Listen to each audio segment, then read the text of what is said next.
Hey, boy. Boy, what are we talking about right now? Oh my God. Yo. I can't even go to the intro, boy. Hey, man. Hey, it's the Love of the Game podcast. I'm your host. I'm Andre Allen. It doesn't even matter, bro. I'm here, Huff here, B Will in here, Stroud back with us, bro. Oh Yes, my God, bro. That's crazy, man. Hey, man. Oh my God. MJ was so real, bro. MJ was so real, bro. Yeah. That's tough. I always love when you're excited to see something and you get like what you were expecting. You know what I'm saying? For sure. Like they gave me everything that I wanted, bro, all the way down to the music, bro. Like the soundtrack. Yeah, the soundtrack to the doc was fire. We need that, man. After this is over, we're gonna need it to drop. Damn. Listen, hey, bro. To all my mixtape kings out there, bro. To everybody that is in the mixtape game, dog. Can you give us some old school music on the mixes, dog? Like, let's learn these youngins a thing or two, bro. Like they gave me everything that I want. MJ murdering the Celtics to LL, dog. Hey, that was kind of nice. What are we talking about, bro? That Eric B and Rakim, though. Yeah, that was perfect. Yeah, it was right on. Yeah, that was good. Oh my God, bro! They gave me everything from the little tight choker gold chains. Yeah. Hey, the 2 Chainz. Yes, bro. To the boot cut jeans, dog. Man. What? MJ was a bad man. The man writing a letter to his mom said, "Can you send me? Here's my account number. Can you put $20 in my account and send me some stamps?" I gotta calm down, bro. I'm on a high right now. Let me try to intro this right. Love of the Game podcast. We're here. This is your live reaction show. We are here on SUVtv. As always, this is the platform. SUVtv is the label. SUVtv is the movement. Make sure you like, subscribe to the SUVtv YouTube channel. Make sure that you are subscribed. Make sure your notifications are on. You can watch this show right now. If you're watching on YouTube on your phone, you don't have to go on your phone. You can watch this on your TV. Yes, go to SUVtv on the app, on the Roku app, on the Apple TV app, bro. You can watch this on SUVtv. You can also interact with us, bro. We're gonna be pulling people live on here to talk about all of our favorite MJ memories, everything just around basketball, around this documentary, bro. Interact with us, man. Come kick it with us as a family. This was incredible. Like, I'm on a high right now. Like, I had to go change my shoes, Andre. I had to. Bro. I had to go throw in the playoffs for him, man. I'm taken back. And his highlights were smooth. Like, yeah, that's tough. Fundamentally, like, everybody thinks of the dunks, but just the fundamental, the footwork, the man. Ooh. MJ catching, triple threat, baking you, 1-2 pull up, the elevation on every jump shot, dog. MJ sneakers like right by your face. You trying to contest his shoe by your face. That's crazy, bro. That's crazy. Let's start. Anything that we saw that maybe we didn't expect to see? Probably the go ahead.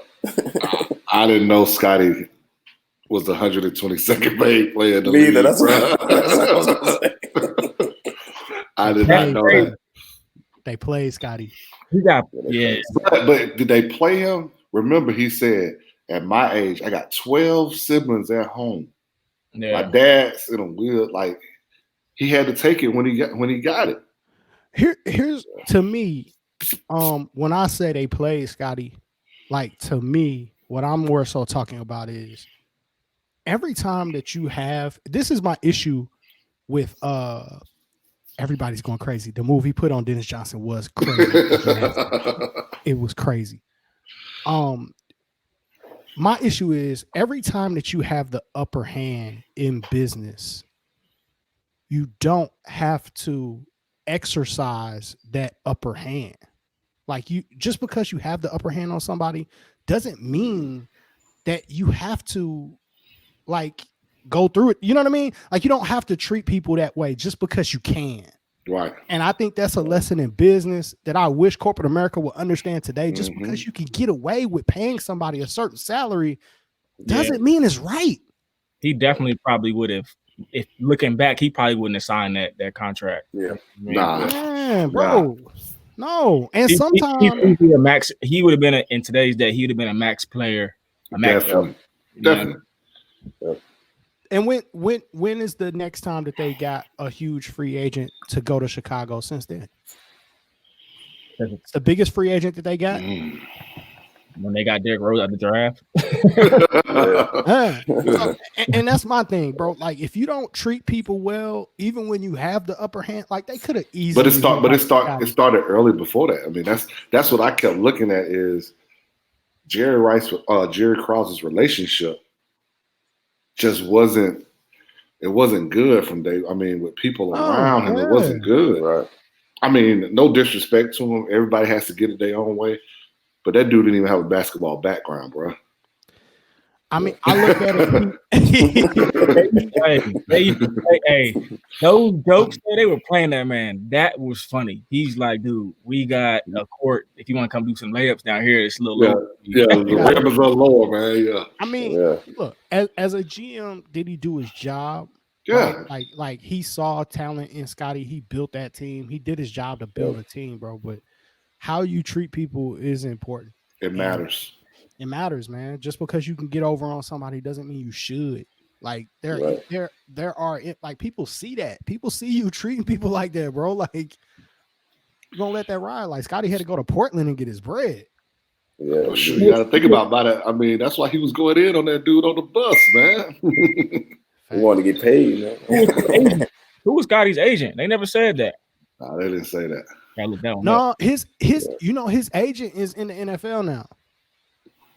Naturally, because their contracts suck. Yeah. Right. Somebody on Twitter put his agent out there. But somebody said, why didn't the owner fire Krause? Because he said that's what he needed, you know. Yep. It's hard to fire. It's hard to me. It's hard to fire anybody 6 in a row, bro. Hey, that was funny though when Oak slapped Pip though. He got him by the collar first, and then he slapped him. Hey, Huff, did y'all have a Charles Oakley on y'all team, man? Where?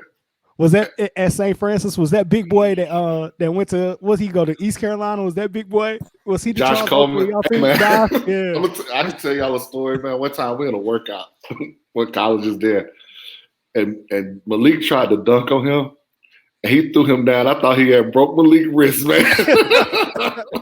He did not care, bro. Hey, Josh Coleman was a big boy. Yeah. Josh Cole was a big boy. Do we have that guy now? Do we have we don't have any intimidators now. Probably closest thing we got to intimidator is probably Robbie, ain't it? I was gonna say Robbie. I mean, but I don't think he intimidates. Like everybody's friends now. Nobody has a killer instinct like that. Like that man said, he went to play golf with Danny Ainge the day before. He said, tell DJ I got something for him. Broski. 63. That's what he had for him. Man, I'm ready for the next one. Man, I know. And you almost like, man, if there had been a Netflix, like really Netflix, I'd have been up all night, bro. All night. Man. All night. Hey, does anybody feel any different about a mid-range jump shot now after watching? Bro, see, y'all weren't paying attention. See, let's see. Bryce, were you paying attention when MJ was at North Carolina? Was it a three-point line on the floor? Nah, it was no 3. There you go. There was no 3-point line on the floor. And my brother was like, hold up. Ain't no 3-point line. Hey, all mid-range, dog. Everything's mid range. Everything. Facts. MJ was getting busy, dog. That man James Worthy said, man, it was 2 weeks. I was the best player for 2 weeks. I love MJ walking into the Bulls situation and saying, I'm gonna assert myself. And he said, I'm not gonna do it with my voice because I don't have a voice. Because I'm a rookie. Yep. For him to recognize that he's the third pick, feel like I'm the best player here, and saying I'm gonna assert myself, but I'm not gonna use my voice. I ain't gotta say nothing. I'm gonna do it with my play. Who's the best person here? I'm about to go get that dude every day. Like young players, bro.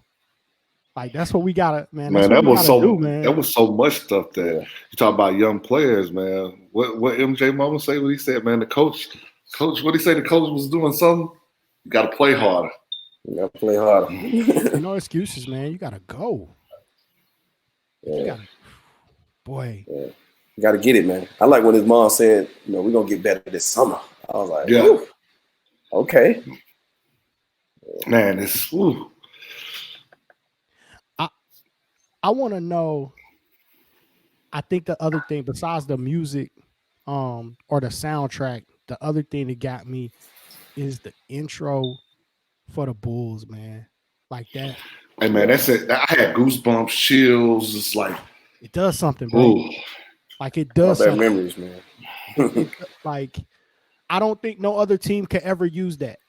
Like I don't want to hear nobody ever use that music. Like I don't feel like nobody's good enough for that. You know what I mean? Like that's sacred, man. Music was like so unique. Like now the game and we just hear like the songs on the radio. You know what I mean? We actually like some digging. Man, back then it was an organist playing in the background. Facts. Hey, low key Huff when Chicago was losing and they flashed that Atlanta score and y'all won by 2. Feeling good, bro. Feeling good. They showed Mutombo dunking. They gave Christian Lakers some love. I said Huff. Good old days, Huff. Hey. I said Huff Homer self. No, he sat up in his chair like, we gotta win. Yeah, we gotta win. But that score was not good. 80-78. Hey man. I wanna check in with some young guys at some point before we get off here tonight to see the impact and the perspective of how a young elite player today looks at MJ and what they take away from seeing that, because they didn't grow up with it the way that we did. I want to know what young guy gonna be wearing a wristband on that elbow. Hey man, all I know is my team's group chat was crazy. They were chatting the whole doggone thing, man. Yeah, man. I think it's gonna be dope. I gotta look and see who all we got in here, man.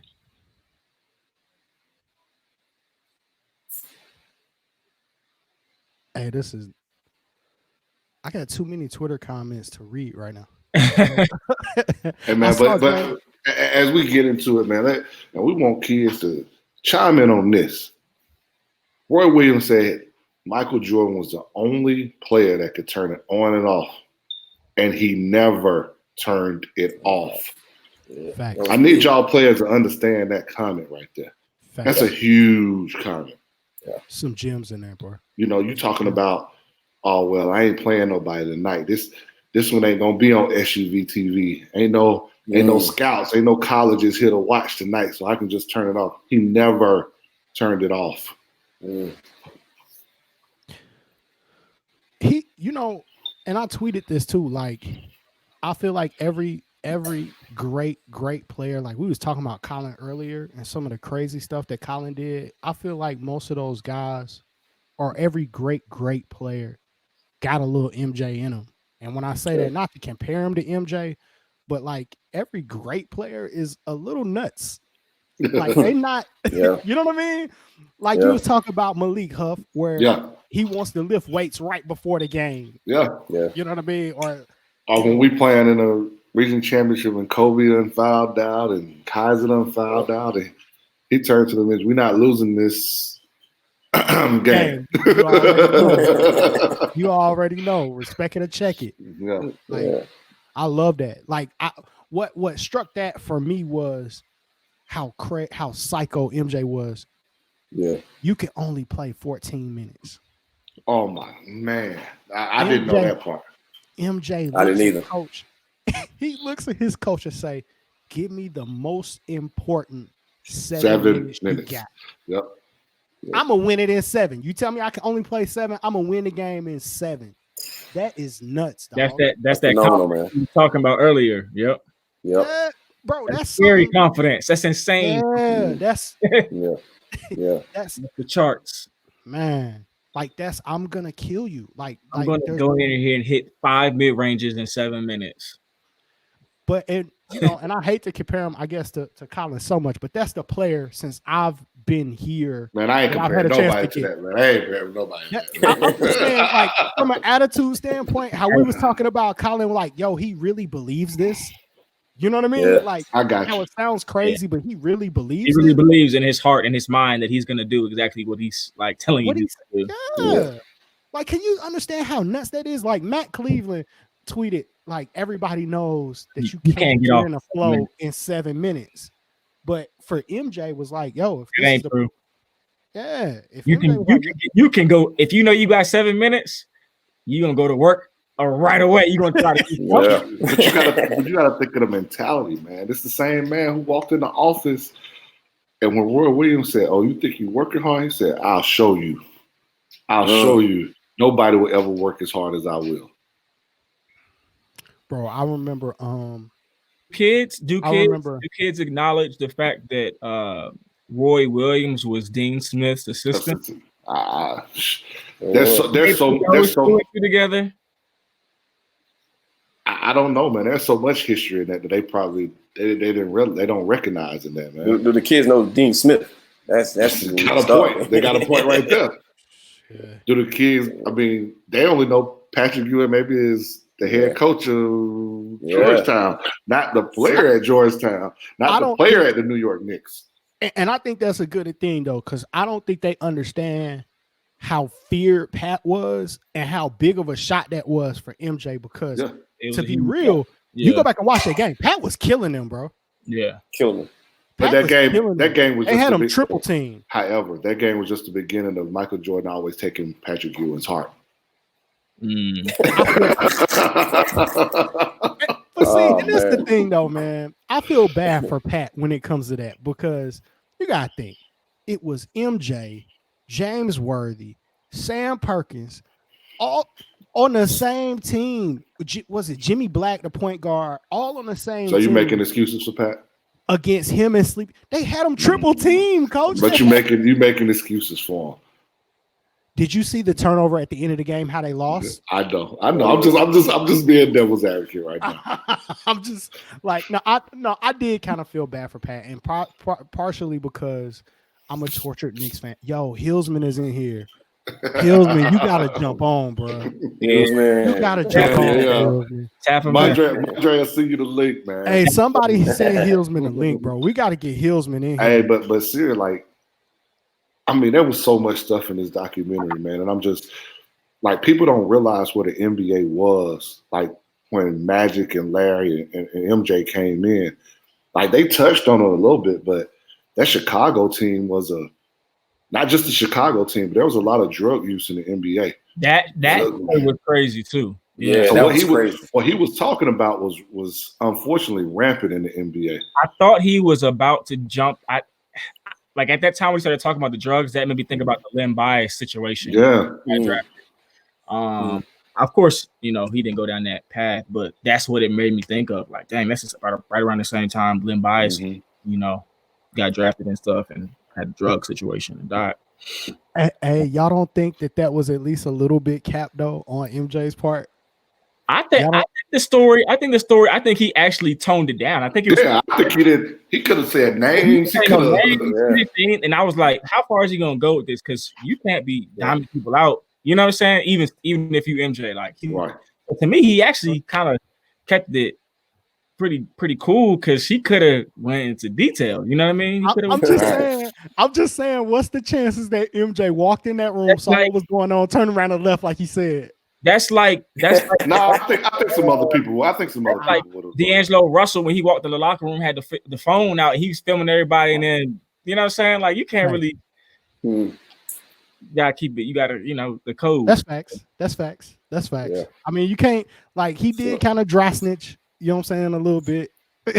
Saying that everybody was in there. But I mean, he has to, because that's what we're here for. You know what I mean? Like we want to see those, we want to hear about those stories. We don't want to hear the stuff that, you know what I'm saying? Like we want to see some things that we've never seen before. And that was something I never heard before. So I think I was shocked to know all of them was in there. Yeah. I thought it was just gonna be like 2 or 3 of them. It was all of them. What was that first team? It was George Gervin, wasn't it? Wasn't Reggie Theus on that first team? I don't know, man. I ain't calling on that. I think that was one of. That's before my time anyway. Oh, Mike got me dry snitching. My bad, George.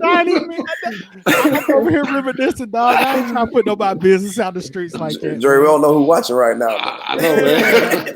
I have to watch yourself in these quarantine streets, Jerry. Watch out. Hey, man, I don't want no smoke with Iceman, dog. I had that poster up on my wall, bro. I don't want no smoke. Right? You're gonna get mushed like Scotty. Hey, especially for Oak, because I don't think Oak cares whether or not I played in the NBA, dog. Nah, he don't care about nothing, man. He don't be playing, bro. He got kicked out of MSG not too long ago. Yeah, man. He's still ready. Hey, man, he gets drafted and they say this. What was the indoor soccer team was drawing more than the Bulls in the arena, man? Yeah, like that's bad, man. Yeah, I remember. I think Kenny Smith telling a story about MJ at North Carolina. After that whole thing with Roy Williams, MJ saying that he would never allow anybody wearing a North Carolina uniform to say that they were on the floor longer than him or practice more than him. So when they would walk off the floor to go get water, MJ wouldn't leave. Wow. He would not leave the floor. He was that competitive to say, there's no way you can say that you were on this floor longer than me or practice. Hey, man, they dropping names on the comments. Who was on the team? Yes, sir. Yes, sir.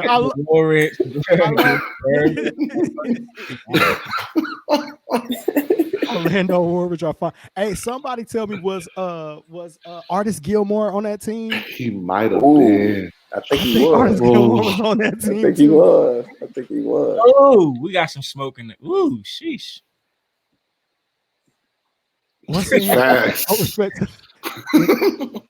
Wow. At least MJ's mom didn't go to the school begging to coach. Wow.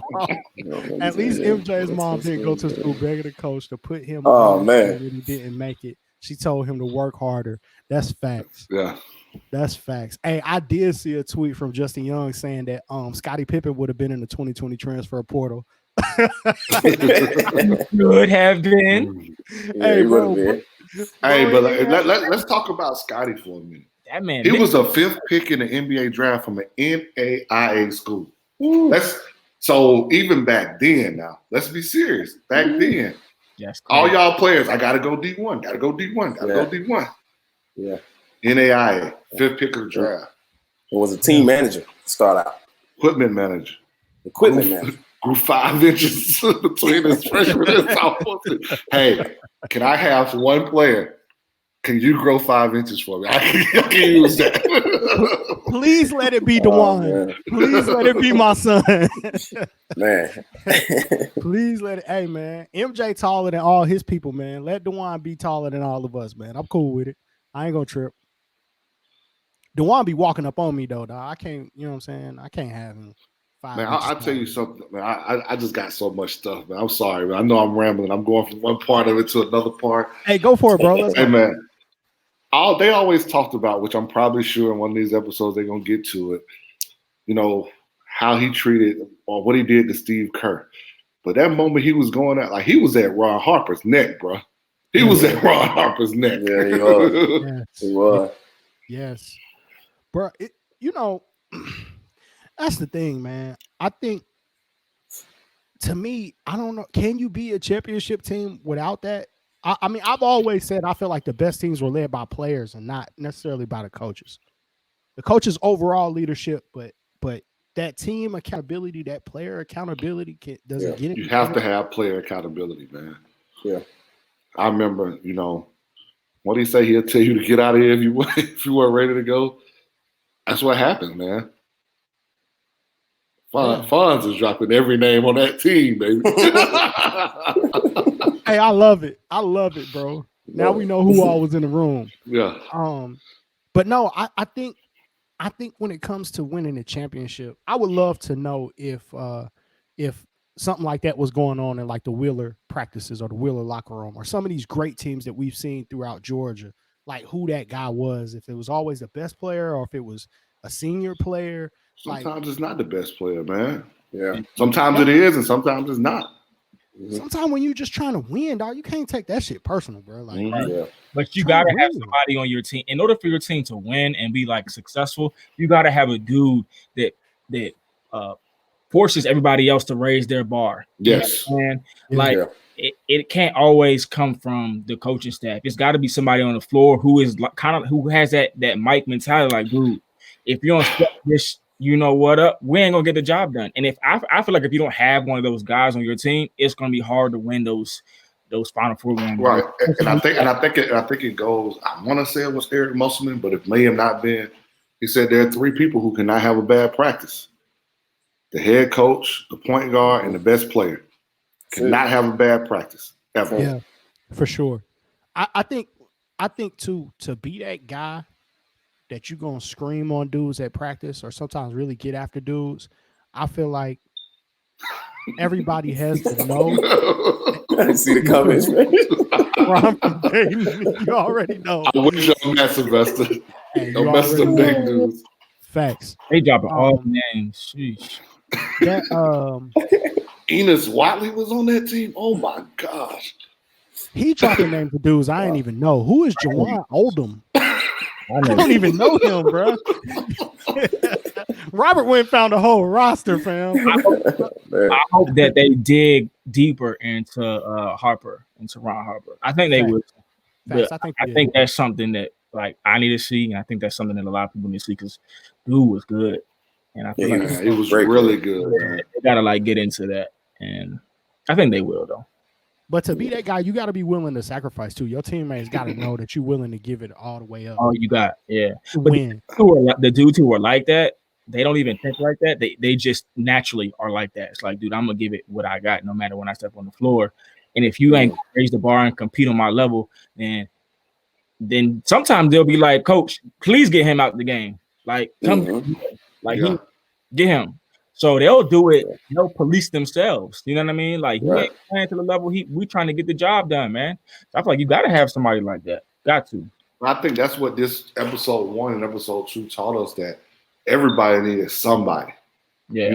Like it even talks about Michael needing his brother to push him to get better. It talks about all these guys. To be great, somebody's got to be able to push you, man. Yeah, man, for sure. No doubt. That I had a parent one time ask me about that. I had 2 kids really get into it in practice, and we had to break them up. And I told the parent, like, I ain't never had a good team where I have to break up a fight. Shit, that's just the reality of the team I've been on, bro. Like, I ain't never had a good team where I ain't had to break. Like when guys is really going hard and competing in practice and being physical, like occasionally, don't tempers gonna run hot, and letting everybody know that it's okay, that they can.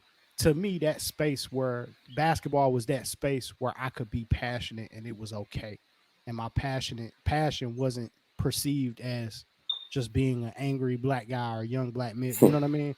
Like you could be on a basketball court and be passionate. And hey, here we go. Hey, sir, Hillsman, I'm about to get out the way, bro. I'm getting out the way. School us with some Chicago history. Yes, sir. Schooler, sir. Man, what y'all cutting up for this evening, man? I mean, because that's what we do. That's what we do. Man. what did you think, man? What's your first impression? Yeah, how everybody doing? We're good, man. We're good. How you doing? You staying safe? Good, man. Yeah, of course. First impression. I mean, I wish I was at my storage unit. I would show y'all like my total VHS collection of all Bulls games. I mean, I just hope that as it continues to go, we kind of dig down and look at it. But I'm a Bulls fan, if everybody know that. But the front office has always just kind of been kind of crazy, and you can kind of see that how a player's desire to win is kind of not in line with what the front office. It's a losing mentality. Oh, let's get the draft picks or whatever. But if you want to win, when winning is everything, I think that kind of sets you apart. And I personally hope that people that don't play the game don't continue to lower the bar. Are you nervous when you talk about the front office leadership right now with those two promising guards that you have? It looks like y'all building something. Are you being reminded of old days, man, with what's going on with the Bulls right now? No, they got rid of guard foreman. So, yeah. Who did they hire? Who did they hire?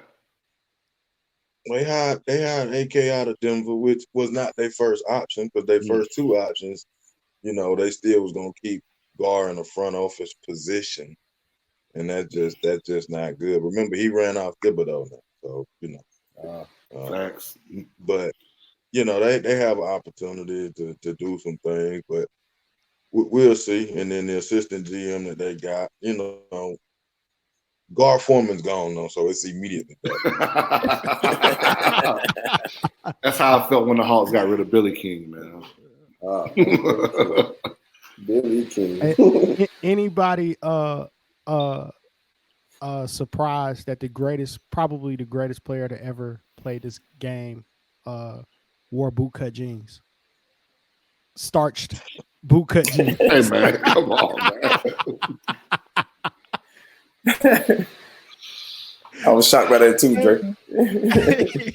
Why y'all shocked? That man was riding around on a bicycle on campus, man. Why y'all shocked by that, man? No, I'm shocked that he still has starched bootcut jeans now. Bro. And that man can do what he want, man. He definitely can. I believe, you gonna say something to him? Hey, MJ could give us 7 minutes in a game right now. I still believe he could. 7 minutes. I do too. MJ good for 7 minutes today. Hey, who did y'all have the Michael Jordan cologne? Nah, I did. I didn't go that far. I did. I got it for a Christmas present, Drake. I didn't just buy it. Hey, that's how big of an influence, man. What, Joel? Earlier in the day, we talked about the intro for the Bulls. What does that song do to you to this day? Oh, that's the greatest introduction song, period. Serious. I forget the name of the group, but yeah, that's the best intro song, period. You even hear high schools using it now. So I mean, it's championship basketball. It's a different kind of basketball. The Bulls, even with their horrible record this year, they still had the best introduction to a game, period. They have the last 15, 20 years with the running of the Bulls and all that type of stuff. So when you hear Serious, that's the name of the song. Yeah. That's a basketball intro song. Yeah. That is. I was a little shocked at remembering. I always knew Scottie Pippen was vital, but how it was portrayed in this doc in the first 2 episodes. Man, he's a top 50, man. So what do you mean? Yeah. I'm saying, what you talking about? Are you talking about the contract? I'm talking about the struggle. For whatever reason, I don't remember that. I don't remember that. He I never went to that jogged Central my memory. Arkansas. I'm talking about the struck of winning without him. Winning without him. Yeah. Yeah.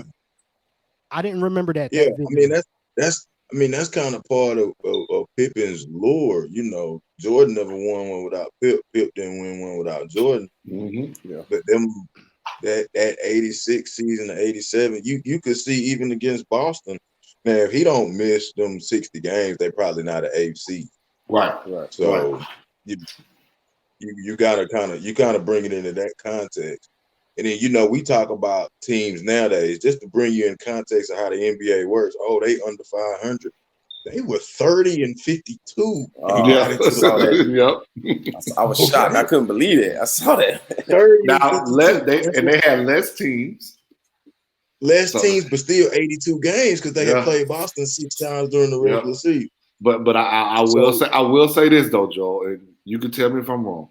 I think talent-wise, spread across the teams was a lot better back then than it is now. Like concur. Like you look at, when he came in the league, he said, I want to be mentioned with the Celtics and the 76ers. Now, let's be honest. What had the 76ers won? They hadn't, but they had players on their teams. Like, there are so many teams in the East that could never get past Chicago, never get past Detroit, and never get past Boston that were good. Mm-hmm. I disagree. That's true. My God. Come on, Andre. Come on. I'm gonna accentuate your point because what Pippen was drafted in 87. Mm-hmm. Okay. That's the year before Minnesota, Orlando, and Charlotte were a warranted expansion team. Yep. Then Vancouver, which is now Memphis, came in 95 and Toronto in 95. Yep. So there's 6 other teams that weren't there, and now you get New Orleans 7. So yeah, your 6th, 7th, and 8th guys off of those other teams' benches are starters with the expansion. I mean, what are you arguing about, Mondre? Like, Boston had, like they said, 4 Hall of Famers, man. I felt and like Bill Walton was coming off the bench. Yeah, and you still had DJ and Danny Ainge. And come on, man. What? I felt like we were top heavy then, and we're top heavy now. How were you top heavy? Who? Because then we knew that forever we knew that the Lakers or Celtics were going to win a championship. But that doesn't mean it was top heavy. Like, you still had teams that were really good. They just couldn't beat them. Then we knew Detroit was going to win. Then we knew. I feel like. But when Detroit was winning, Chicago was still good. When Boston was winning, Detroit was really good. I think we have teams that are really good now. Like who? But anybody wins now. I mean, if you look in the East, what's the separation? If you look in the West, I mean, what's the separation between 1 and 8? Like, all those teams are really good teams, bro. Like, you could be an 8 seed out West and you're Dame Lillard and CJ McCollum. Is Dame Lillard and CJ McCollum comparing to what we talk about in that era? But see, that's where playoff experience. I think if you're saying they're the 8th seed, once you get into a series, it's about winning 4 games. You're playing the same team night after night. For sure. That same matchup that worked in game 2 is not going to work in game 4. Exactly. That side out of bounds in game 4 ain't going to work in game 6. And if you get to a game 7, you know what they're going to do. They know what you're going to do. That's the beauty of it. You can beat a team once or twice. Right. But can you beat them 4 times? It's an elongated series. Everybody got rest. Everybody got travel.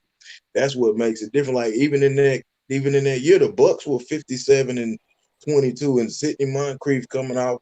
Jack, man, players. He don't understand. He don't understand. Balances itself. Terry Collins, Sidney Moncrief, Jack Sigma. Come on, man. You don't understand that. I definitely do. And it was great basketball. I loved it. I would even put it in the context. I would even put it in the context this year with the NBA on hiatus. There's only one team that's eliminated from the playoffs. But when the season resumes, they could be healthy enough to be a top 8 team, but they're eliminated now. And that's Golden State. That's the only team that's eliminated from the playoffs. But then you're gonna tell me that the Pelicans or Sacramento don't deserve a shot, only being 3.5 games out of 8th place to play for playoff positioning? You're gonna tell me that the Pelicans can't get in? You can't tell me that Sacramento can't get in because Portland has taken the decline. Portland probably needs some more help in the interior, but they're gonna have their man back. When Jakic get back, then they're gonna be good. But that's why I love 82 games. That's why it's a marathon. Yeah. For sure. And that goes to my point, though. That's what I'm talking about, the depth of the game now, where you have really good teams. Like, I mean, I've been a Nets bandwagoner for the last 3 or 4 years, telling people how good I feel like the Nets were coming to be. Like, that's a good basketball team, man. The when you Brooklyn Nets? Brooklyn Nets a tough team to beat, bro. You're not going in that. That's not an easy win, bro. Brooklyn Nets gonna be all right. Bro, I've been saying it. I've been saying it for 3 years, bro. That's a Dinwiddie, nice. Win. Nice. It's not an easy win, bro. That Milwaukee team is no slouch. He looks like, what are y'all talking about? Milwaukee. Hey, look, and I'm gonna tell you who the next Brooklyn Nets team is. That Orlando Magic team next year. You got to get a coach first. That Orlando Magic team next year. Orlando on the way up. On the way up.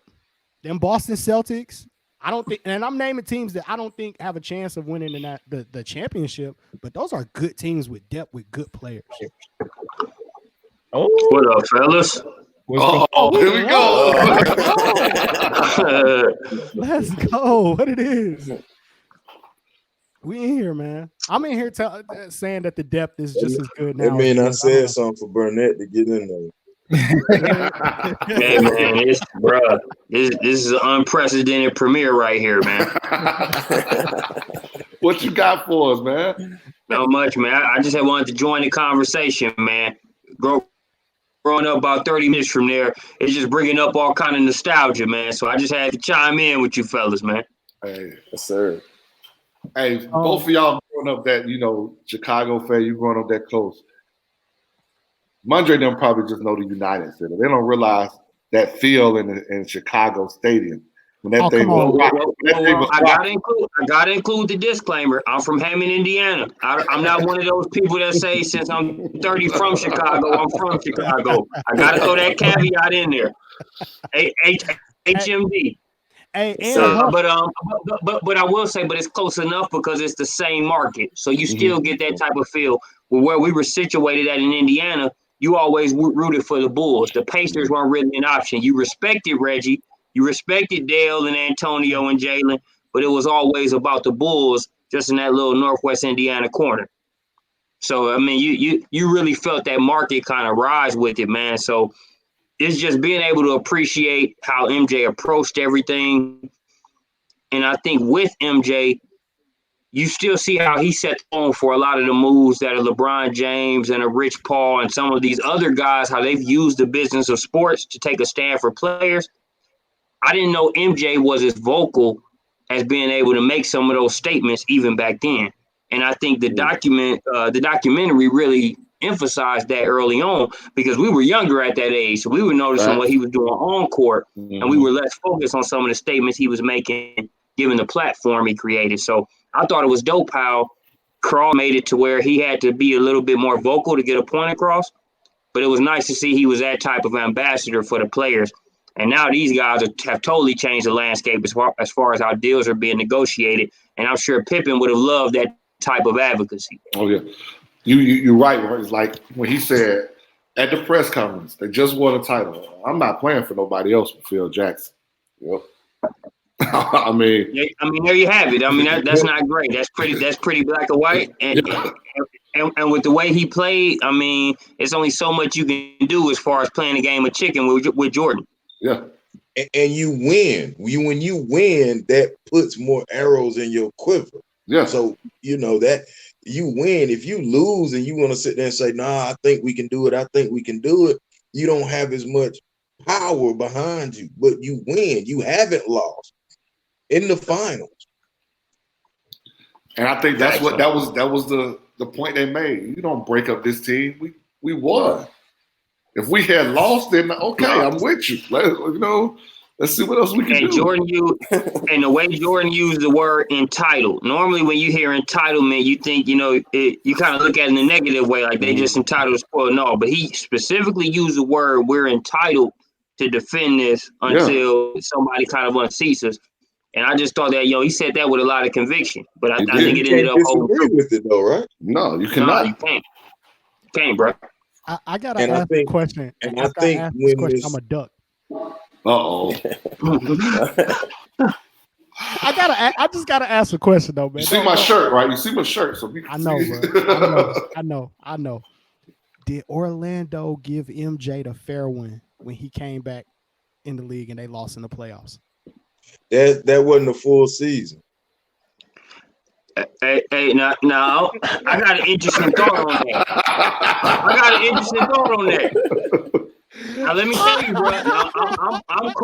I'm caught in a dilemma because I was a Penny fan from the day out. Part of why I moved to Atlanta was being able to catch Penny and the Magic on TBS and TNT, all led up by Turner. So, bro, I was a Penny fan. So it was tough because when MJ went to play baseball, I was kind of hurt, bro. I ain't gonna lie. As a fan, I was hurt. So you had this surge of Penny and what they were doing in Orlando. So for me, I didn't put an asterisk by that Orlando win because even MJ, after playing baseball for a year, is still good, better than most. Would you agree? I agree. Because even then, I mean, they barely put them out even with him taking a year off. So for me, I don't really discount what the Magic did. They did what they did. But when you come back and you run another 3 back, I mean, that kind of makes up for when you had an early exit after playing baseball for 18 months. And when they saw that same Orlando team in the playoffs, 4-0, they broke out the boom on quick, fast, and in a hurry. I mean, let's be honest, man. After those Nick Anderson free throws, after that scenario, they never were the same team. After that scenario, they were done. That was a tough scenario, and that's not a shot to Nick, but it's tough to get that close. And then with the way Akeem played, and then Facts. That's facts. Let's take it back to Patrick Ewing. He still didn't get it done when Jordan was gone. Jordan left.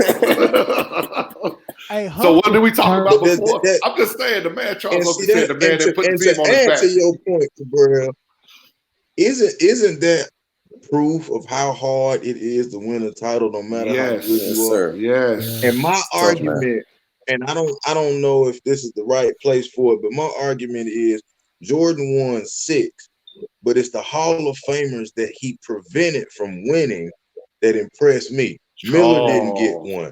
Rocky didn't get one. Dominique didn't get one. Yeah. Malone and Stockton didn't get one. Ewing didn't get one. He prevented those guys. Kemp didn't get one. Peyton got his later, but not when they were there. He prevented those guys from winning. And they didn't win. That adds to the greatness. Yeah, that's true. Yeah, that to me, that Phoenix team was the most legit team that MJ went against. That was a real that Phoenix. That Seattle team. That Seattle team, bro. Too young. No, they were not. Don't get me wrong. Seattle reminded me of when LeBron beat KD and Russell and all those. Man, how do you call Gary and Sean and Hersey Hawkins and Detlef Schrempf and Sam Perkins? They were not young, bro. The same way you me, KD and James Harden. They were older than them. To me, they were too young to be going against MJ. To me, they weren't ready for that moment. That's a better statement. Maybe they weren't ready for that moment, but they weren't young. But I'll say this to kind of on Mondre's side. I'll say this: those Sonics teams were tough, but let's be honest as to how those Sonic series went.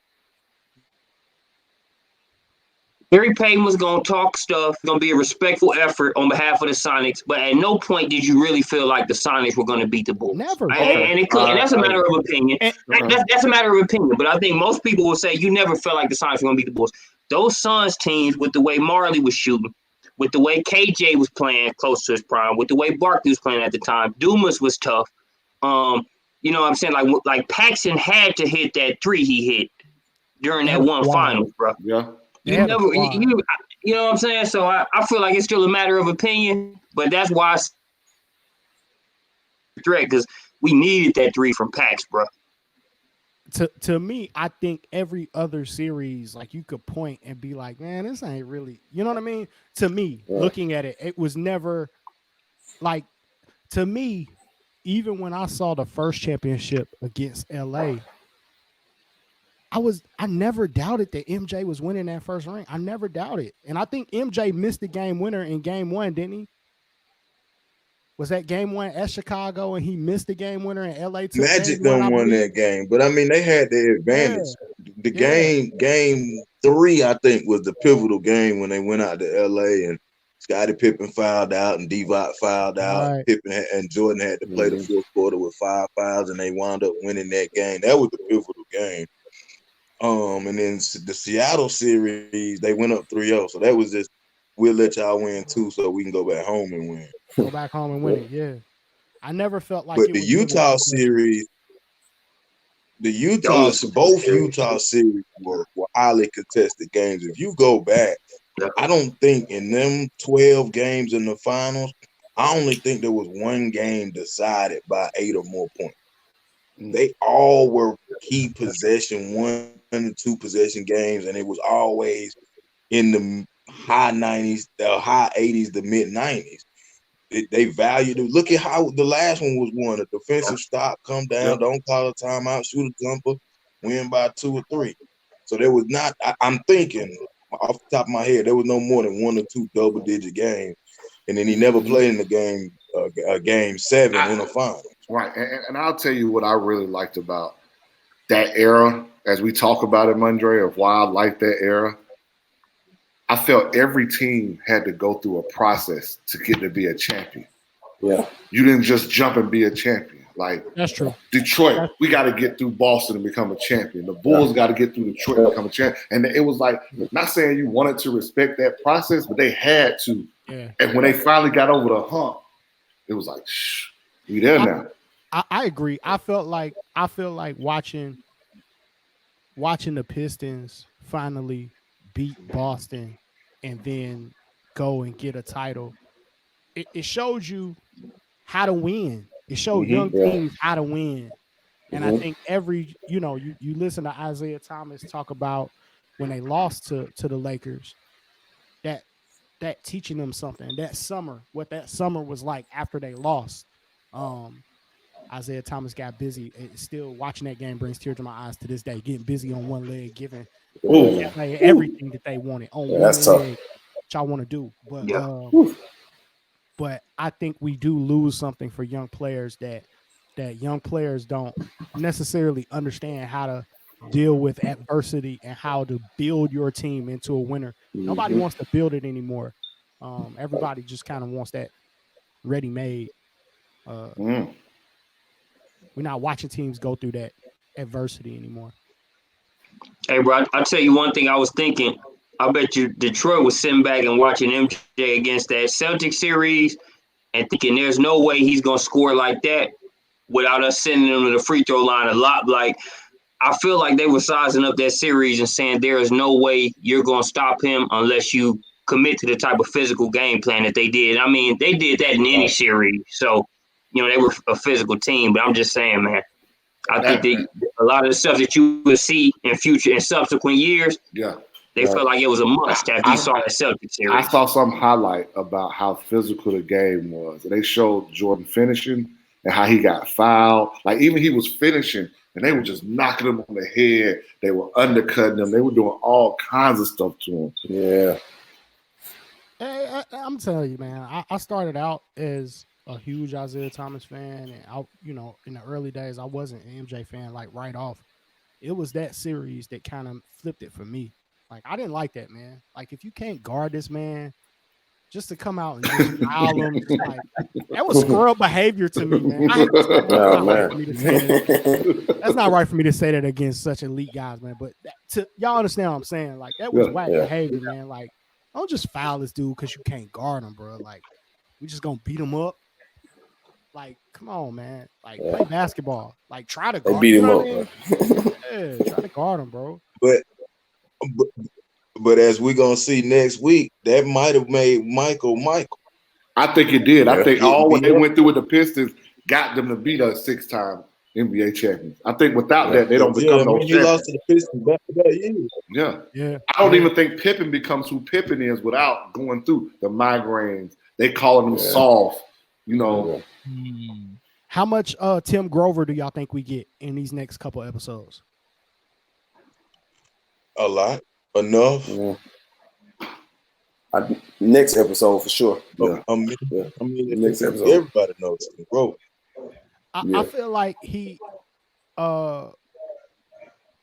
it was like he was like this mythical. He was the first time that I ever heard a trainer's name. And it was like this black box mythical guy that, like, if you train with Tim Grover, you were gonna be a champion. You was gonna be MJ or whatever. You know what I mean? That was the first time I think he was, I guess, that generation's I hate to toss out names, bro. Was he the first? Well, I'll just say this: was Tim Grover the first Instagram trainer? Was he the first popular trainer?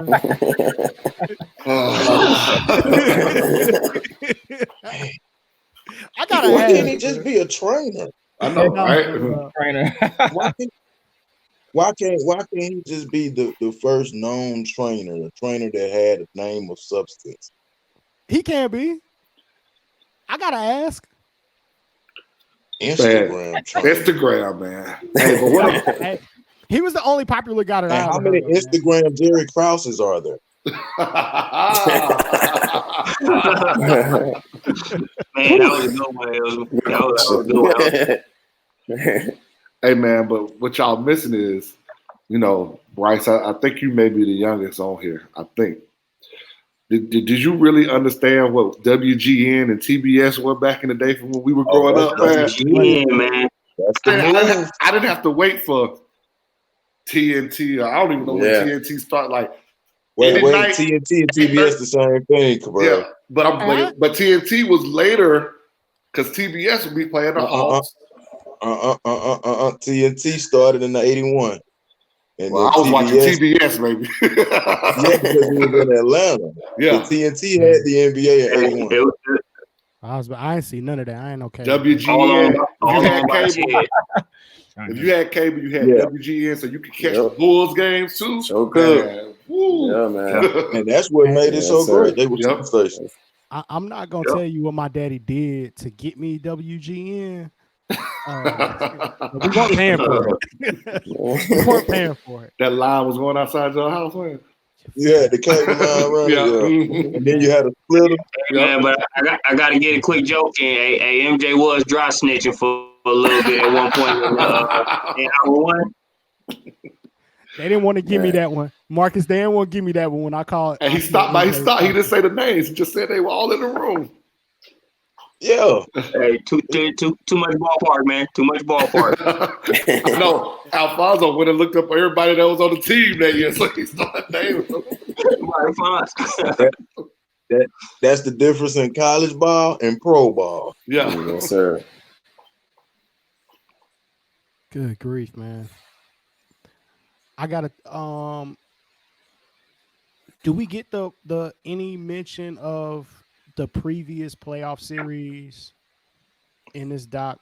We didn't get I didn't see any flashes of Portland. I didn't see I think that's coming. No LA, no, they mentioned it. I think it's coming. The documentary is about Jordan winning. I don't think they're gonna spend too much time on the losers. Yeah. Hey, but as we talking about losers, that's cold, Hilson. That's cold. But he's right. But as we talking about losers, bro. Let's go back now. We were talking about the teams they beat.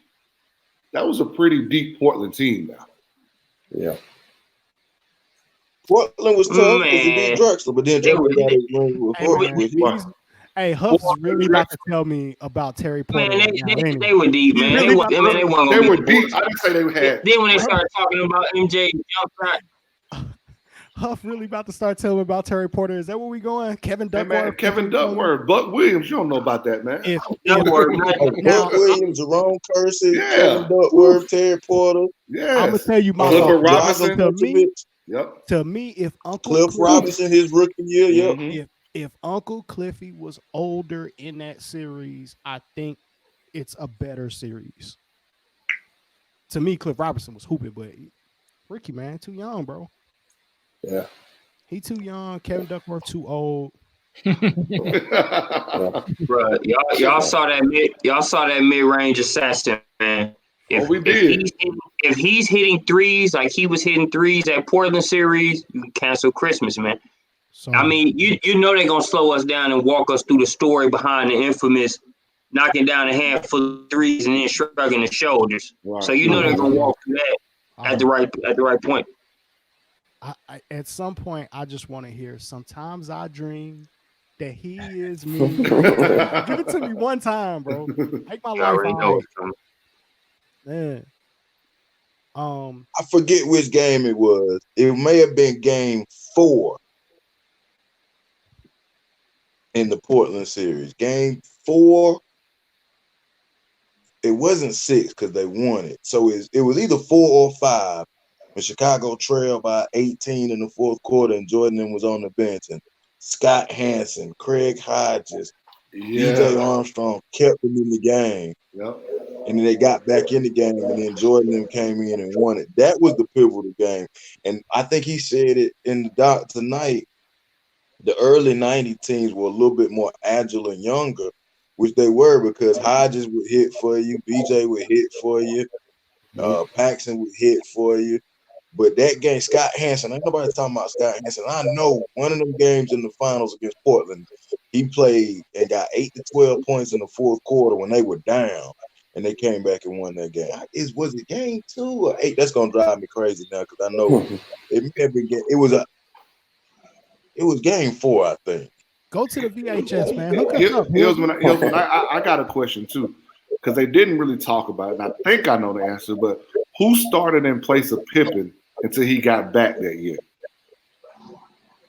Oh, Scott Burrell. Hey, Scott Burrell. That's right. Because he's going to get cooked later on in the series.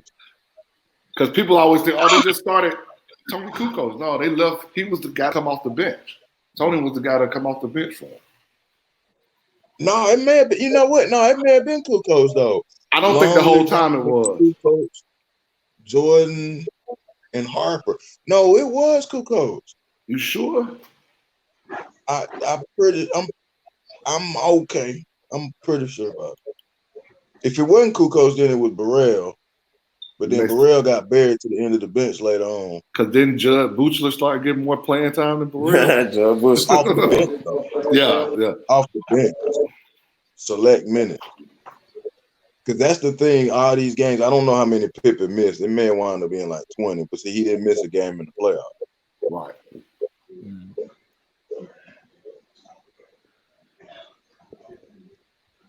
I gotta know, man. At one point in time, Dennis Rodman says that they didn't really talk to Mike off the floor at all. What's wrong with that? What's wrong with that? That's what Rodman said. He was like, we ain't got to be friends to win. So we got coaches on this show, and I just want to know what y'all think. How would y'all handle a locker room? I tell mine dynamic. I tell mine all the time. You don't have to be friends. You got to respect each other. Yeah, I'm with that. They kind of like me too. I mean, everybody don't feel like from a chemistry standpoint, everybody's gonna be on the same page. As if you're on the same page and respect each other, then you're gonna play a role. Yeah, that's all that matters. But I mean, during the day, throughout school, you might not hang out with him, so much. But I mean, when you get in that locker room and on the floor, there's one goal, and that's to win games. So if you're on the same page, then we cool. You know what I mean? And I got to be best friends in the classroom, sit next to each other for 8 hours a day. That's an interesting dynamic to me. For me to see. Are you friends with every guy you've been a teammate with? No, but I also ain't won 6 rings either. I ain't win shit. That's not the point of the question. If you got teammates, you're not friends with every single one of them. I agree. To me, right, based off of what we say. You think Ray Allen and Kevin Garnett friends? Not anymore. Not anymore. Neither is Russell Westbrook and KD. I don't care what they tell me. Not anymore. But no, I just from a chemistry standpoint, I just thought that was odd to see, man. I mean, now we know Bird and Mikal didn't always see eye to eye. Like Bird didn't think Mikal was the hardest worker ever. But yeah, but that probably made them play better on the floor, being that they weren't together so much. I mean, like, you know, they kind of kept a professional relationship, and they, you know,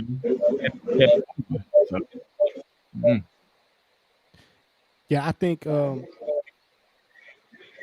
that's to me that's an interesting dynamic. I think they got away with it because they were successful. I think any other time you get somebody. Well, ask yourself, would you have been one to hang out with Dennis Rodman off the floor? So on the lowest of keys, on the lowest of don't keys, even maybe. I would not have wanted to hang out. I would not want to hang out with MJ though. I hate to do this to you, Madre. I hate to do this to you, Madre. Why is Kevin Durant in Brooklyn? Because he ain't like dealing with Steph Curry. No, because Steph didn't want to hang out with him outside of basketball.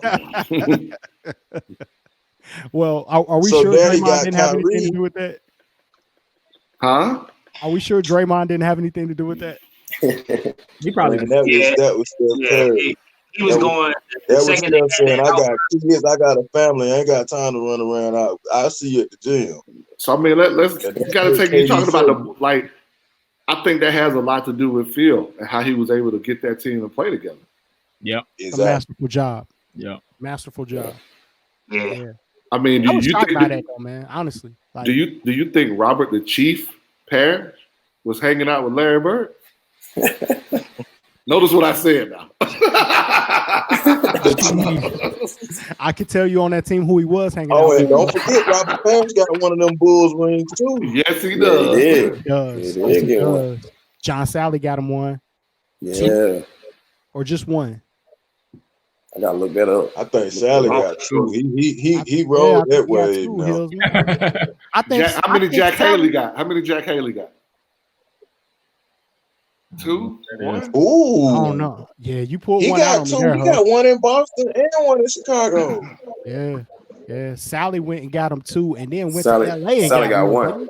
He got one with the Bulls, one with the Lakers. One with the Bulls, one with the Lakers, and 2 with the Pistons. 2 with the Pistons. Yeah. Okay. Yeah. Did Jack Haley get one in San Antonio too? I think he did. I think you did. Let's look. Hey, there's some guys that know how to hang around that league, baby. Man, those guys. That's an interesting dynamic, man. I was shocked to hear that. I was shocked to see. I will agree with Charles Barkley. There's a lot of guys that were bus riders that got rings and not bus drivers. Yeah, sure.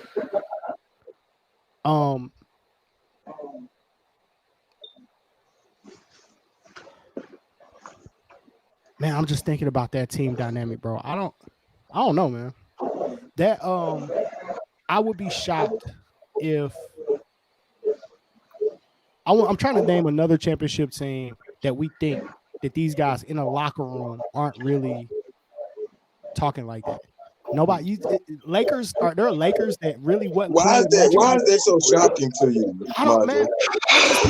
Like, I guess in contrast with today's NBA, like to think that there would be Lakers that like, yo, I really can't stand LeBron. Like, nah. I mean, you think that everybody was getting along with Ron Artest on that team with Kobe? I mean, and I'm not saying, Ron Artest, but with the Bulls team, it was less of a it was like less of a can't stand element with the Bulls, and it was more so everybody wasn't kicking it with each other as much off the court. So it wasn't like they didn't really detest each other, but everybody got their own cup of tea of how they spend their time. And it's just, I mean, it just levels to the dynamic.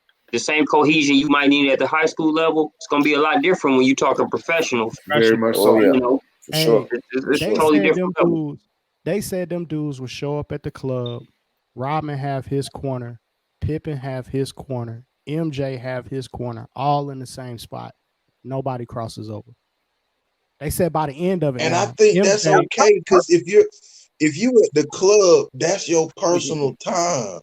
When you at the gym with your basketball team, we talking about pro basketball. That's their job. I promise you, I don't hang out with everybody on my job. So I'm gonna go do my job, and then I'm gonna leave. Like, that's their job. I think I understand why you struggle with it, because AAU and you see guys and you meet guys, and I know some AAU guys right now, they can't stand certain people on their team. They won't tell you that, but I know they can't stand certain dudes. They don't hang out with them. They block them on Instagram and Facebook and Twitter. Facts. You ain't gotta be friends. Just play ball. Right. Facts. So he was making $30 million taking their money. Right. That's where I'm driving to. That's where I'm driving to, Huff. I was trying to get somebody else to say it, because I'm shocked by it, because you win six championships that way, as hard as it is to do, to just keep it all bit. Hey man, this is just the guy that I play with, period.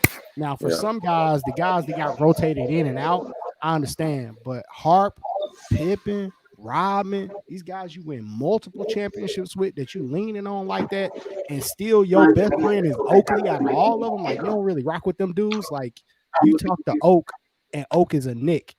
And they said he had a better friendship with, like, what did they say? One of his dudes from North Carolina that he brought with him, that was like his security guard or whatever, that in the locker room, that's who he talked to in the locker room.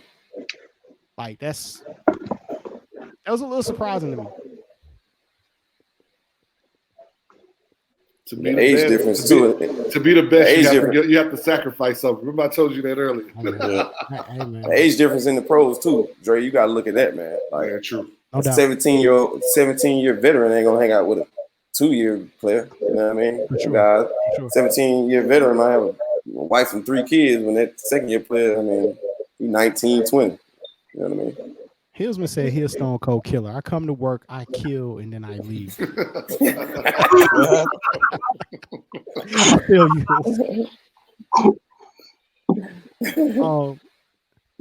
Everybody's favorite pair of J's, man. Y'all ready? Yeah. The ones. I said what, Marjorie? I said everybody's favorite pair of J's. The ones tough, man. For today, I'm gonna go with the playoffs. These are my favorite ones. Yeah. For the day. It changes every day, though. It's a quality shoe. Yeah. 11s is still my all-time 11's tough. 11's tough. I like them 3s and 4s. I always like that old look with those 3s and 4s, those 5s. They do something for me. Like, it's just. But wasn't it the ones that made the NBA change the rule? Yeah, it was. Actually, in some of those videos, some of the shots they showed, y'all have it, man. Just released, like some packages that they just released. Those ones and something. They were like white and red.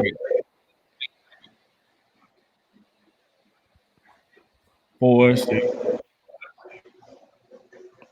They released some on Sneaker today. Bryce, you see that? Yeah, that was crazy. Nike dropped the 5s, the white 5 on sneakers right when the series started. Crazy. And they probably sold out in like 2 seconds. By the time I seen the alert and went to the sneaker site, it was over with. 5's tough too. Yeah, that would be my second favorite. I think the 5s. 5s are classic. Yeah, 5s are classic. When you can wear the 11, we was wearing the 11s to prom, bro. The 11s came out my senior year. We was wearing those to prom, fam. How much? They was probably about what, $85, $90 back then? I think it was like 105. Yeah, it was still over 100. Yeah, but them breads, like you. He didn't have the taxis on yet. I didn't see anybody throw the taxis on there. I might have missed it, but I didn't see that. I didn't see that. Hey, David Dixon jumped in 3, 6, and 11. Hey, all good shoes, bro. Yeah. They're fire. 3, 6, All right, 11, shoes. yeah. 3, 6, Paul and said 11. explains why the doc is out. Good shoes. Yeah, man. Mm-hmm. Yeah, that sneakers app. I got the notification right when it started. I'm like, damn. Yeah. Man, I jumped on it. It was already gone, bro. Oh yeah. Oh yeah. And then the defining moment 6s dropped on Saturday. Yep. I like the 10s too, Dre. The 10s tough, man. 10s are slept on. That was probably like right around the time when he came back, right? Yeah. I think those 10s don't get enough love. Yeah, man. Man, them Space Jams don't get enough love. Yeah. I keep Space on ice. Yeah, I keep Space Jams on ice, man. Trying not to wear those. Which one was it with the shot over Brian Russell, the black and red joints, the all Flu black games. and red joints? The flu games. Those were like 12 or 13s. I can't remember. The black and red joint. Yeah, them is, boy. Those are classic. Yes, sir. I think the taxis. The black and red. Yeah. I think to me that like MJ couldn't change the game with how he dressed the way that Iverson and those guys did, but with the shoe game, yeah, he changed it. He set the bar. Yeah, he set that bar, man. These guys getting these $300 million plus shoe contracts, man. Got to write a little 2%, 3% tip over there to MJ, bro. I don't think anybody would have a signature line as good as him ever. I mean, LeBron has had some really good shoes, but they're not as iconic as Jordan. It's not gonna be Jordan's, man. To me, Kyrie has some good shoes, but they're not as like iconic. Yeah. Like I think Kobe was the only person. Kobe was getting there. Yeah, Kobe was the only person that got close. Yeah, Kobe was getting there.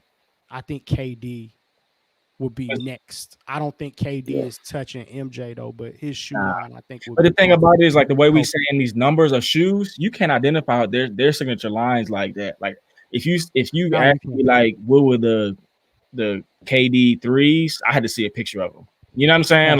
That's facts. But like I know in my mind what the Jordan threes look like. Like you know what I'm saying? So I don't think anybody's gonna have LeBron might, like you said, LeBron, Kobe probably gonna be the closest to have a line like his, but even still, like they're not doing numbers like he did, man. He was selling out shoes during the middle school day.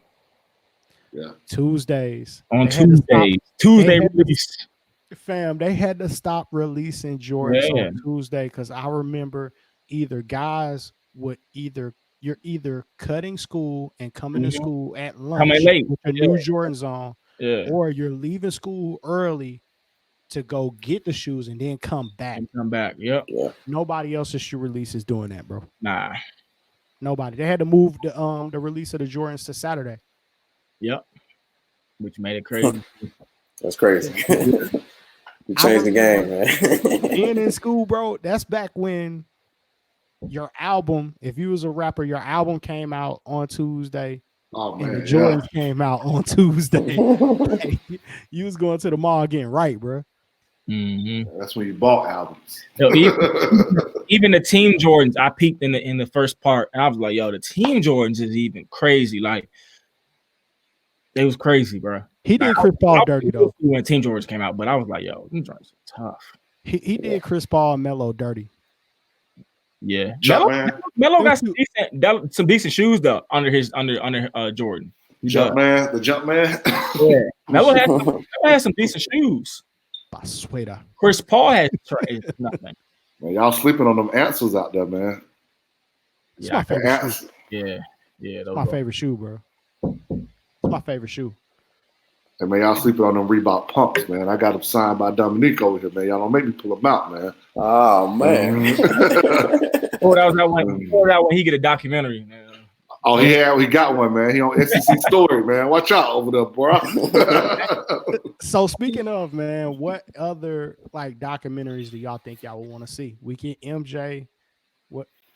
I feel like we gotta have a Kobe doc, man. Please work on that. Yeah, we need a Kobe doc. Give us the Kobe doc, man. We're not ready for that right now, though. We still. So they can take their time with that. To be honest, yeah. The OKC years. I want to see that one. Yeah, I'm sure it went down. James Harden, Westbrook, KD. Yeah, I'm sure it got. I want to see that one.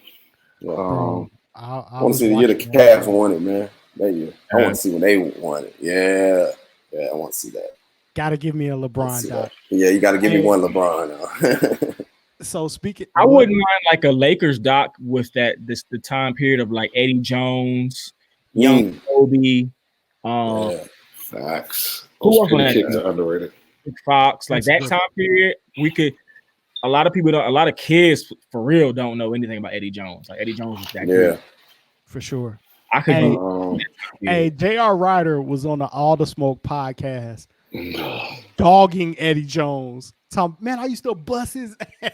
I saw that. J.R. Ryder is a wild boy, bro. Always been wild. Oakland. He was killing. Actually, you know the I don't know if they could put it together, but the doc I want to see is the almost teams. Orlando. No, I ain't even talking about that. I'm talking about Sacramento with Chris Webber now, and then Portland. You know, that almost beat Shaq with Pippen and Steve Smith. Like they were right there and they couldn't get it done. I want to see that documentary about how it feels when you right there, man. Yeah, man. Yeah, hey, Huff can't bring himself to say LeBron, bro. You know you want to see this LeBron doc, Huff. Come on, bro. I'll watch the shot when it comes on, man. But you know, you're playing. I'll put it to you like this: I want to see LeBron as much as I want to see a 28-3 documentary about the Falcons. Wow, man. My boy hating on Bron. Wow. I love Bron, but you know. So what does it say though that MJ greenlit this documentary the day of the Cavs championship parade after LeBron wins the title against Golden State? I'm gonna say what I think it means. Y'all tell me, what do you think it means? Nothing or what? I'm still the best. You ain't gonna get my shine. Don't you ever compare me to me? Stay in your lane. I think the fact that MJ reacted this way. Now, mind you, he didn't react this way. He could have greenlit it after Kobe won 5. Yeah. He didn't. Yeah. He greenlit it after LeBron won 1 in Cleveland.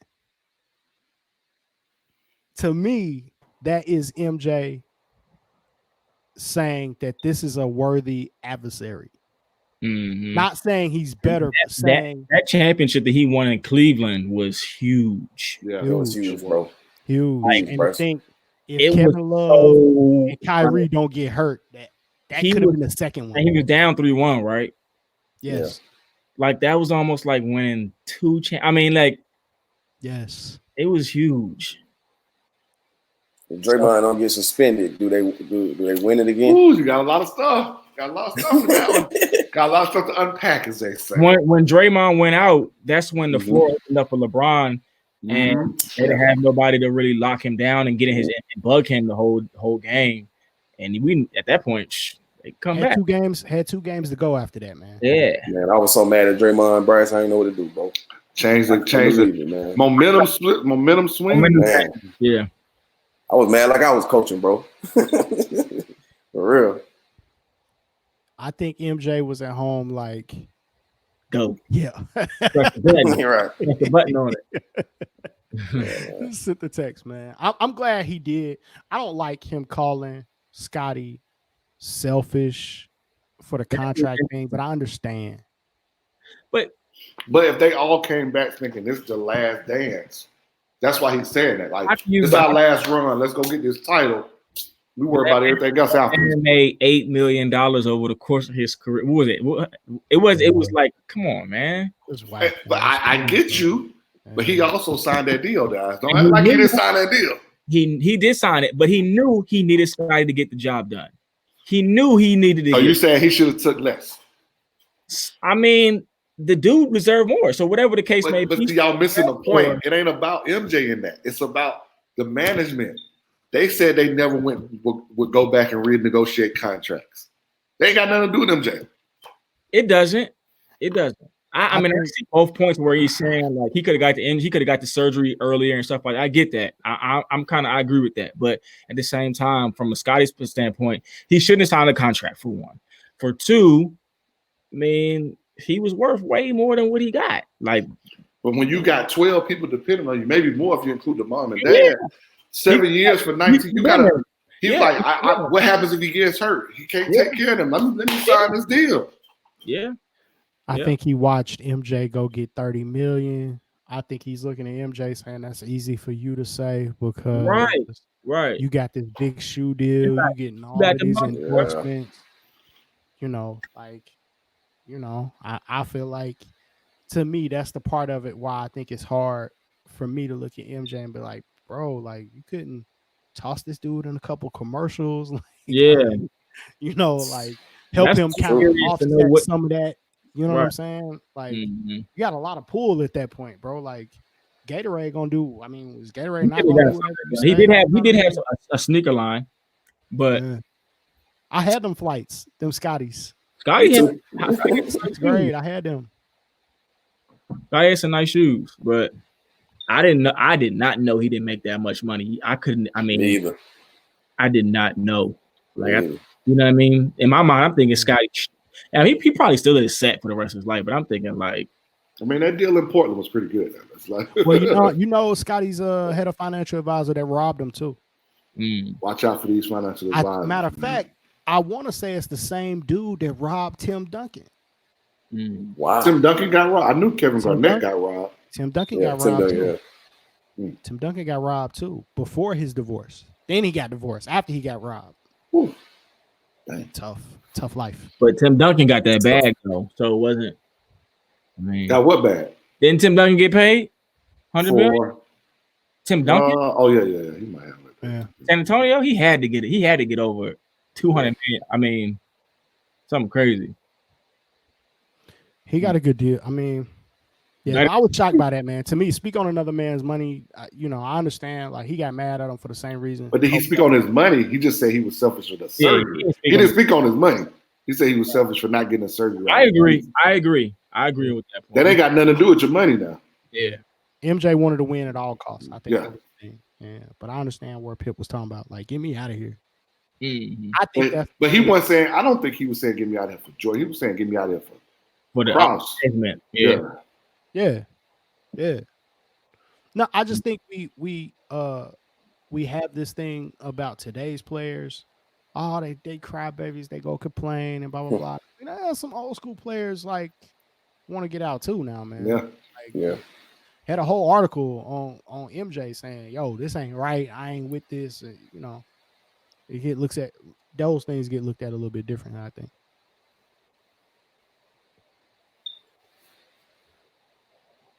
Hey man, we can get ready to start wrapping this up, man. Any Robinson, the big dog. Did he play in Atlanta? I think so. Yeah. Any predictions on what we see in the next week? It's gonna be a lot of Pistons Bulls. A lot of Pistons Bulls. Pippen gonna fight Krause. They're gonna fist fight. They gonna square up, bro. Yeah, I like how Mike was like talking trash to him all the time. I love that, man. Like he clearly didn't like him. You know, I'll tell you dynamic. I want to see more, which I know people know a little bit about, and I don't know if it's gonna come in the next two. Yeah, and how Pippen and Jordan when that co-coach in the Olympics, and how they made that better when he got on the team. You know what I'm saying? Man. I want to see that. Yeah, they went at him. I want to see when we gonna get Rodman. At some point, we're gonna get. Hey, Rodman. Man, there's a story. I'm a wrestling fan. Y'all know that. You know the last year that championship, he's wrestling in the middle of the NBA Finals. I remember that. He misses a practice or shoot around or something. So, yeah, that's gonna get crazy. Y'all had the nerve to ask me would I want to hang out with Rodman? Probably. I mean, which Rodman? Like wedding dress Rodman? Wedding dress Rodman? No. Which one are we talking about? Probably so. because Robin was live, bro. Like, man, Robin was wild, dog. Yeah, like I don't know how he did it, man. I don't know how he like did it on such a high level. Like he would party all night. Then whoa, y'all act like Jordan went up all night. Facts. Yeah, he was up all night too. They said that in the USA team, the Dream Team documentary. He didn't Jordan sleep. was out here putting in work. Yes, sir. They said it also. They said it also wasn't no flu game. Come on, bro. We already know. I don't call that the flu game. I call that the Henny game. Hey, man. That was the Henny game. To do in Utah, man. He might have had the flu huff. Ain't much to do in Utah, dog. But then again, you got money. It's a lot of. Yeah, I'm not even gonna talk about what might have been flown into Utah. Whoa. Oh man. But hey, man, I appreciate everybody kicking it with us, man. I just appreciate the fact that this was an incredible documentary, man. Like, this sent me back. This was everything that I wanted. You know, the worst thing with you needed it too. Yeah. Like this was everything, man. I want to go outside. I want to go outside so bad, bro. Hey, man, if this was back in the day, man, and we weren't in quarantine, like, man, and run and shoot was popping, I'd be a run and shoot right now. Woo, no air. Trying to jump in the air and turn my back to the basket, flick layups up, man. That is incredible. But it's your boy, man. We're gonna sign off until next week. Oh. What's happening? Come on, Andre. What I miss? You're not gonna drop who coming on Thursday? Hey, give it to him, Huff. My bad. Smoke, boy. I'm being a bad host. Give it to him, Huff. Man, good? I don't think anybody has had the pleasure to sit down with Jarvis Hayes and Jonas Hayes together. We have them together for the culture. I got a story. I got a story for y'all about that too. I'm gonna hold off until Thursday. I don't know if your story gonna beat mine, but we gonna go. I got some stories about them too. Believe in the love of the game team, man. As always, man, make sure you like, subscribe to SUVtv. Turn your notifications on. Make sure that you get those notifications so every time we go live, you're going to get it. Also, go to the Love of the Game podcast, do a search, hit our YouTube channel, like, subscribe, turn your notifications on there. You get Jarvis, Jonas Hayes on Thursday. Man. 8 Georgia o'clock. State and Xavier, right? Xavier and Georgia State. Yep. Yeah, man. Dan. Former NBA draft, lottery draft pick, two Georgia legends. Then next Sunday at 5 o'clock, you gonna get CB. Corey Black. Dog. We doing Corey Black. We're keeping it all the way real. And you're gonna get a live reaction show after The Last Dance, man. So I can't wait. It's gonna be a lot of fun. Y'all boys grinding out here, man. Working, man. We working. Trying to keep y'all entertained, enlightened, and educated during this doggone quarantine. Triple E's, baby, triple E's. Yes, sir. Man, I want everybody doing well and be well lubricated once you get into these the comments, man. Get your favorite beverage, man. Get you some ice. You know what I'm saying? I want to see all them solo red cups. You know one cube, bro. And meet us in the comments section, dog. Let's get ready to turn up next week. We're gonna do it again. To all of my fellow WGN watchers, we enjoyed tonight. It's your boy Madre Allen. We're about to sign off this thing. Love y'all, man. Till next week, till Thursday, man. We out. Peace.